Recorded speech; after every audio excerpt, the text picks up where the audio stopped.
It was a snowy winter morning, and the girl was busy preparing food for the upcoming dinner. The smell of a juicy steak filled the kitchen as it sizzled on the griddle. She was just about to flip it when an angry woman suddenly burst in, slapping the skillet in frustration. "Why isn't the food ready yet?" she demanded. Without waiting for an answer, she tasted a piece of the meat, spitting it out immediately. "It's too salty," she shouted. The cook, calm and emotionless, looked at her without flinching. "You expect people to eat this? Especially today of all days," the woman continued, her voice rising with irritation. "Maybe I'll replace you with someone who knows what they're doing. Maybe a man." The girl sighed heavily, turning away. Then, with a strange smile, she replied, "Unfortunately, I can't call on my family's employees to do work outside their duties." The woman frowned, shocked by the girl's insolence, her eyes fixed on her. Meanwhile, another voice echoed through the house. A young girl stormed into the room, shouting loudly, "Where's the item I asked you to find?" she demanded. The cook, slightly surprised but unfazed, wiped her hands and handed over a package. But the young girl snatched it from her angrily, tearing it open only to find it wasn't what she had asked for. "What is this?" she shouted, her anger boiling over. The cook, still calm, sighed and looked at the ceiling. "I saw something like it on Instagram a few days ago," she said nonchalantly. "It's kind of popular." "I know." The young girl, now visibly frustrated, held onto the package tightly, refusing to let go. "Don't you dare touch it," she snapped. "Next time, get me what I asked for." As tension simmered, the woman ordered the cook to throw the package away and get some food delivered instead. The cook, on her way out, shouted back that it wasn't her problem, and the woman could handle it herself. After the shouting match, the girl returned to cooking, humming quietly to herself. But soon the woman reappeared, her tones sharp. "You're free this weekend. We're going to the hospital." The girl blinked in surprise. "Why? What's wrong, Mum?" The woman's face twisted with anger. "Why are you pretending? You know exactly what's wrong. It's been over a year since you got married and still no children." She spoke as if it were obvious. "It's your fault. You need to get smart and figure this out. If you can't, I'll do it for you." The girl stood silent, her breath caught in her chest. After a moment, she smiled slyly. "We've already discussed it with Saya. We'll go to the hospital together." Her mother's eyes widened, grinding her teeth in frustration. Clearly annoyed, she sighed deeply and changed the subject, bringing up the vacant position at the girl's company. Then Brandon knew he was being preyed. The girl smiled again and casually mentioned that her stepfather wanted to work there, but Sok had already taken care of it. Just then a man's voice chimed in, offering to help, but the woman quickly cut him off. If my daughter had been as loving as Ura, she wouldn't need help solving everything. She then turned to her daughter, asking, "What's so great about you anyway?" At that very moment, there was a knock on the door. The guests had arrived. The woman's demeanor instantly changed. She greeted them with a bright smile, welcoming them into her home. The guests marveled at the house, praising its beauty. "Has the house gone up by 200 million?" one asked. The woman laughed and said it wasn't that expensive yet, leading them inside as the girl served plates of food. The guests complimented her, calling her beautiful beyond words, and thanked her for the lovely meal. Soon, laughter and conversation filled the room as they enjoyed the feast. After the meal, the girl stepped out for a moment. Her mother called after her, asking her to bring more meat, but the girl was already heading somewhere. When her mother asked where she was going, the girl didn't respond, lost in her own thoughts. A moment later, the girl was gone. The woman, growing tense, started to follow her daughter, but stopped when she saw the girl glowing with joy as she re-entered the room. The guests fell silent, watching in awe.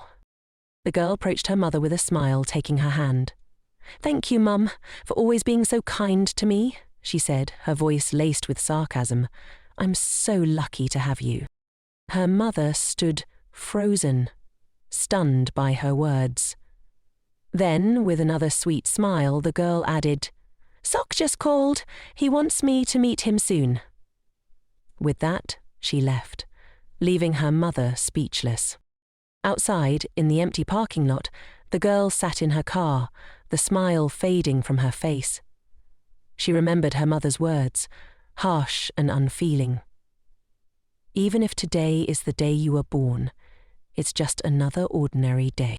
The girl hit the steering wheel in frustration, yelling, "This isn't right. It shouldn't be like this." Suddenly, her phone buzzed. Messages from her husband Suk had come in, asking how her day was going.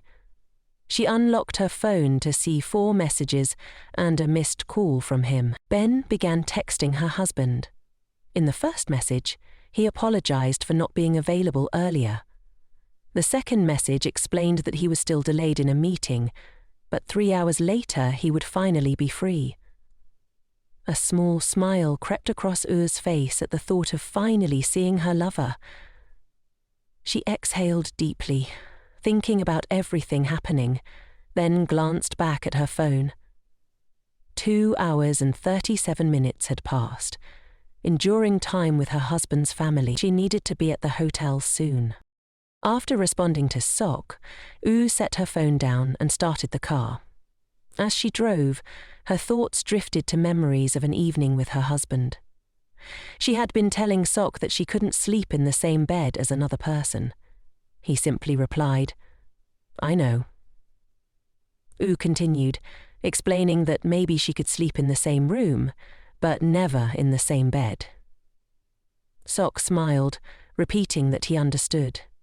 He then added, "You won't have a normal family life with me, will you?" Be confused by the question, U hesitated. Sok's smile widened as he said, "I don't care about anything as long as I have you." Her eyes had sparkled at his words, leaving her speechless. Suddenly, Ura snapped back to reality. She stood in a store, staring blankly at the floor. The cashier's voice startled her, asking if she had placed an order under Suk's name. She quickly confirmed, then left the store, realizing she was running late. Rushing down the street, she heard voices around the corner. As she approached, she realized one of them was Suk. What was he doing here? Then she saw Ura standing next to him. Yu immediately turned away, listening intently to their conversation. Sok was telling Ura that she was the only one he loved, that he didn't need Yu. At those words, U's world crumbled. She froze, barely processing what Sok was saying next, that he would file for divorce soon and be with Ura. U couldn't bear to hear any more. The box she had been carrying slipped from her hands, the cake inside tumbling to the ground. Sok and Ura turned sharply at the noise, and there stood Ura, her face blank and emotionless. Ura immediately rushed to her, calling out and begging her not to jump to conclusions, but Yu already knew. There was nothing left to save. She smiled bitterly, turning away from them. Ignoring their pleas, she began to walk quickly, wanting to escape them, their betrayal ringing in her ears. As Ura chased after her, Yu's steps quickened, her anger growing. Ura finally grabbed her arm, forcing her to stop.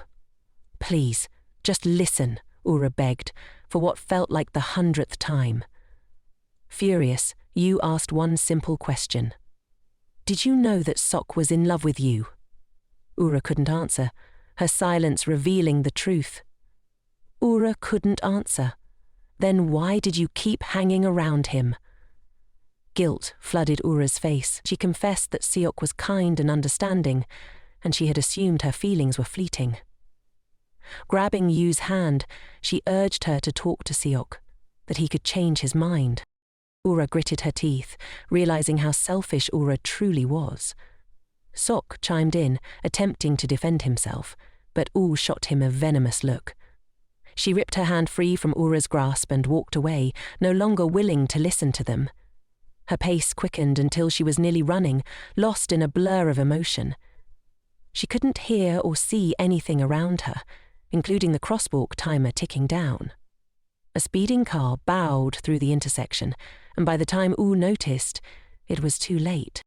The car's headlights glared like demon eyes in the dark, and in an instant, Yu's body was airborne. Her heel remained on the ground, leaving a red trail behind. Ura screamed, horrified by the sight. Sok instinctively tried to shield her eyes, but the damage had already been done. Tears welled in Yu's eyes as she hung in the air, thinking of one thing. Why had she ever believed Sok could change? In her final moments, everything became painfully clear, but it was too late. Yu died on the very day she had wished she wouldn't. The story shifts back to the past, to an orphanage on a night when it was snowing heavily. Yu had been abandoned as an infant, left crying in front of the door.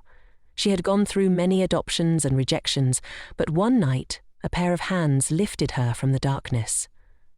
She was adopted by a wealthy family, and for a time, things seemed to improve. But soon after, her adoptive mother, Jumin, passed away, leaving a deep void in Yu's life. What followed was even worse. Her adoptive father, Shanghai, brought home another girl, the same age as Yu. This girl was Ura, who was overjoyed at the thought of having a sister. U had been diligently practicing piano, playing in large concert halls, pouring all her energy into her performances. But no matter how hard she worked, she could never outshine Ura, who excelled effortlessly in everything she did. Yu watched from the sidelines, always overshadowed by her sister, even in their school years. While her parents praised Ura for her academic success, Ura stood trembling as she looked at her own grade sheet. From the moment Ura was born, she had been surrounded by misfortune, always overlooked. She remembered walking down the school corridor, minding her own business, only to open her locker and have a pile of ruined books and notebooks fall out. The students laughed at her, mocking her for being adopted. She knew exactly who had spread the rumors. Yu looked across the room and spotted Yakan, who was laughing with the others, her voice echoing in the corridor. The pain of betrayal hit hard. Her own sister, enjoying herself while Yu stood isolated. At home, Yu tried to reassure herself that things would eventually be okay. She could get through it. But just as she was finding some peace, a noise outside her door caught her attention. Startled, she stepped out of her room to investigate, but the hallway was empty. On the floor lay several boxes and a letter. Curious, she picked up the letter and opened one of the boxes. Inside was a record player. Confused but intrigued, Yu unfolded the note. It was from someone who had overheard her mentioning her love for old things. Embarrassed by the gesture, he explained that he had recorded some of his favorite old songs for her, hoping she would enjoy them. At the end of the letter, he wished her a happy birthday. The sentiment overwhelmed Yu. She quietly turned on the record player and let the music wash over her. Tears welled up in her eyes. It was the first time anyone had done something so thoughtful for her. Immediately afterwards, she told her friends. Years later, those memories remained vivid. Yu had never planned to marry Suk, but the daughter of the president of WJ Retail marrying the son of his driver felt like a fairy tale. Despite her parents' decision, Yu still felt like an outsider, and Suk's affection seemed to be the only genuine part of her life. She remembered his words, how he had once promised to try as long as they were together. But now, those same words felt hollow, tearing at her heart. Her thoughts snapped back to the present. She was still standing in front of that speeding car. In a blink, Yu was airborne, her heel left behind on the ground. The echoes of Sok's betrayal, the man who swore to her sister Ura that she was the only one he loved, rang in her ears. Her world had been stolen from her, piece by piece. And just like that, Yu's hard life came to a tragic end. But then, something strange happened. A voice called to her, faint at first, but growing louder. Yu's eyes shot open. She was alive. Confused, she found herself back in her bed, with Ura standing over her, asking how she was feeling. "What?" Yu gasped. "Wasn't she dead?" Slowly, she sat up, disoriented. Ura smiled and reminded her that today was the dress fitting for her wedding. She must look her best.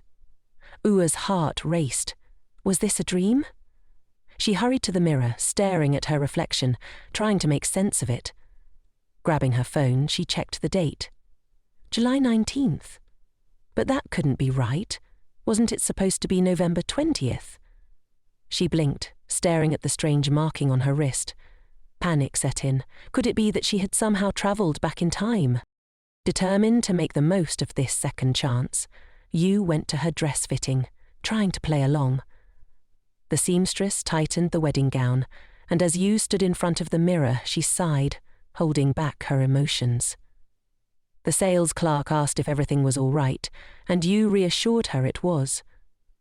But when she saw Sok, looking enchanted by how beautiful she looked, her smile faded. In a fit of rage, she grabbed a bouquet and swung it at him, hitting him squarely on the head. Shocked, Sok asked what was going on, but Yu only smiled bitterly. Grabbing a pen from Seok's pocket, Yu tore the wedding dress right down the front. The saleswoman was aghast. Yu declared that this was her marriage dissolution gift to Seok, then casually handed over her credit card to pay for the now ruined dress. As she left the shop, Yu knew that this was her turning point. She would reclaim everything that had been taken from her. She would reclaim everything that had been taken from her. Later, Yu met with a friend in a small, cozy coffee shop. Her friend, puzzled by Yu's decision to meet dog Ayo, asked why she had called for this impromptu meeting.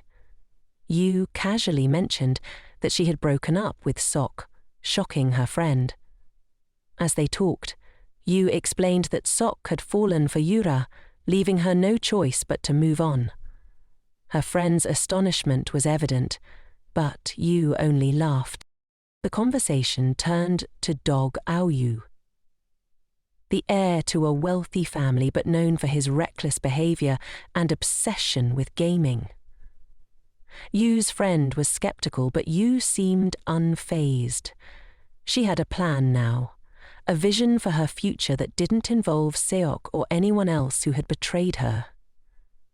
The past was behind her, and this new life was hers to shape. At an upscale event 2 days later, Yu found herself in the company of Dog Ayo, the younger son of the Sogging group, a man with a powerful presence and a well-tailored suit. He seemed like the perfect candidate for marriage, but as Yu scanned him, she recognized the same self-centered traits she had seen in Sog. Yet this time, Yu was different, no longer the naive girl from her past life, but someone who knew exactly what she wanted.